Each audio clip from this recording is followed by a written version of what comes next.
Bom, para encerrar esses vídeos referentes a essa terceira aula, né, de introdução à programação em Python, deixa eu falar, então, de algumas coisas importantes, né, de organização, de estilo de programação. Tem a ver com você deixar seu código legível, né? O que significa um programa legível? É um programa que é fácil de ler, é um programa que um outro programador tem facilidade de entender. A gente não faz os nossos programas apenas para nós mesmos. Geralmente a gente trabalha em equipes e para a gente funcionar bem trabalhando em equipe, a nossa comunicação tem que ser adequada, né? E para isso tem regras, né? Por exemplo, a mais simples de todas é seu código precisa ser documentado. É bom usar comentários. Não precisa excesso de comentário, mas alguns comentários importantes dizendo as coisas mais importantes de um programa. A outra coisa é evitar nomes de variáveis muito curtos que não fazem sentido, como x e y, mas usar nomes que semanticamente tenham sentido como base, altura, área, né? São coisas que você, ao ler a variável, o nome da variável, você entende do que se trata. Quando necessário, quando você trabalhar com expressões aritméticas e para facilitar a compreensão, e você pode usar parênteses nas expressões. A própria linguagem Python tem o recuo, né? Se você estivesse trabalhando numa linguagem como C ou como Java, a gente não teria o recuo forçado. Aqui na linguagem Python, o recuo é forçado, então a gente trabalha com a indentação obrigatória. Isso faz com que o programa fique mais bonito de ler, mais fácil de ler. A gente vai ver isso na medida que a gente começar a trabalhar com os blocos, né, de seleção e de repetição. Também é necessário, às vezes, alinhar informações relacionadas, ou seja, colocar juntos coisas que tratam de um mesmo tema. Por exemplo, variável de entrada num ponto, variável de saída em outro. E evitar que suas linhas sejam longas demais. O padrão é não passar de 80 linhas, de 80 caracteres numa linha. Mas isso tem uma regra perfeita, né? Evitar linhas muito longas. Bom, isso é o padrão, né, básico, né? Vale mostrar essas coisas mais com um exemplo visual do que com a verborragia, né, que eu fiz agora, né? Tudo aquilo, quer dizer, muito daquilo que eu falei está aqui nessa versão à direita, que é uma versão melhorada desse código fonte em Python aqui à esquerda. Esse é um programa bem simples que tem duas variáveis que guardam dois números e uma terceira que guarda a soma e mostra a soma deles. Mas aí qual é o problema? Eu estou usando A e B maiúsculo. Usar maiúsculo já é ruim porque maiúsculo é usado para constantes.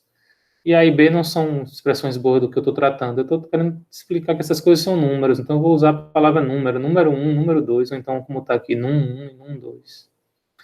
Não que as variáveis tenham que ser longas demais, mas tem que ser compreensíveis. Quando a gente coloca a palavra num, naturalmente a gente entende que se trata de número. A variável soma, em vez de ser, também faz sentido. Reparem que as variáveis aqui começam com letras minúsculas. Isso é um padrão que a gente costuma utilizar, né? Variáveis em minúsculas. Observem que tem comentários na jogada aqui, né? Um comentário para explicar de que essa linha seguinte faz a soma, um comentário para mostrar que exibe o resultado. Obviamente aqui, né? Talvez não seja realmente necessário esse comentário, porque às vezes é óbvio demais, né? Mas às vezes um conjunto de operações em 4, 5, 10 linhas, às vezes é difícil de entender, e botar um comentário antes desse conjunto de linhas para explicar para o leitor, o outro programador, né, ele entender melhor do que se trata, ajuda muito. Enfim, observe, né, que finalmente, né, o print não é um print puro, sem mensagem, né, mas um print melhorado aqui com a soma, né, para que o usuário entenda do que se trata. Então, esse conjunto de coisas, né, que a gente vai mencionar ao longo de toda a disciplina, né, ajuda os outros programadores a lerem nosso código, tornar nosso código legível, né? Isso é uma qualidade que é fundamental, né, na programação, na computação. Todo mundo faz isso, toda empresa cobra isso, toda equipe de desenvolvimento de software precisa disso, né? Então fica o recado aí para vocês. Ademais, eu quero falar umas coisinhas importantes, né? No nosso caso aqui, a gente tem que falar de IDEs, né? IDE é o termo em inglês para Ambiente Integrado de Desenvolvimento, né, Integrated Development Environment. O que é uma IDE? Uma IDE é um software que agrega vários pequenos programas, vários programinhas que são necessários para o desenvolvimento de software. Por exemplo, para fazer um programa, a gente precisa editar o texto. Então, a gente precisa de um editor. Isso faz parte de uma IDE. Para trabalhar com Python, a gente precisa de um interpretador Python. Então, eu preciso na minha IDE, de um interpretador. Para trabalhar com depuração de código, eu preciso de um depurador debugger. Então, às vezes, os IDEs vêm com esse conjunto de elementos, né? Um editor de texto, um interpretador de código e um depurador de código. Às vezes, em vez do interpretador de código, vem um compilador, se a linguagem é compilada. Mas, de fato, é comum trabalhar, né, com pelo menos esses 3 elementos numa IDE. Às vezes tem muito mais do que isso, né? Por exemplo, o Eclipse é um ambiente desenvolvido pela IBM, pela comunidade open source mundial, que é extremamente sofisticado, que tem um conjunto gigantesco de ferramentas para tornar o processo de produção bem eficiente, né? Mas, assim, sempre vem com esses 3 primeiros elementos aqui. Quando a gente for trabalhar com a IDE que a gente vai usar, que é uma IDE online chamada Replit, a gente vai trabalhar nela e ela tem esses 3 elementos, um editor de texto, um interpretador Python e um depurador de código, ok? Outras IDEs, como o PyCharm, elas têm essas coisas de maneira bem sofisticada. Outras, como o Idle, que é esse que a gente acabou de usar, ela vem com o Python, né? E ela é super simples. Então, depurar nela é difícil, mas não tem um debugger bom, um depurador bom, mas ela tem um editor de texto simples e um compilador, um interpretador Python simples. Mas tem outras aí, vocês fiquem à vontade para usar aquelas que vocês gostarem mais. A Atom é uma bem popular.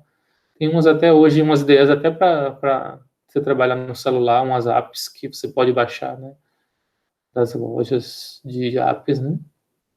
Enfim, a gente vai ver depois um exemplo com Replit e eu vou mostrar para vocês daqui a pouco. Mas é importante falar de IDEs porque são a ferramenta principal de trabalho do desenvolvedor de software, do programador, certo? E aí eu termino, então, esse vídeo passando para vocês uns exercíciozinhos. Daqui a pouco eu vou fazer pelo menos esse primeiro exercício que calcula o índice de massa corpórea de uma pessoa, que é bem simples, né? Dada peso e altura da pessoa, eu calculo o IMC. Mas aí eu tenho esses outros exercícios aqui para vocês, que eu queria que vocês fizessem, para a gente poder tirar dúvidas, então, na quarta aula, onde a gente...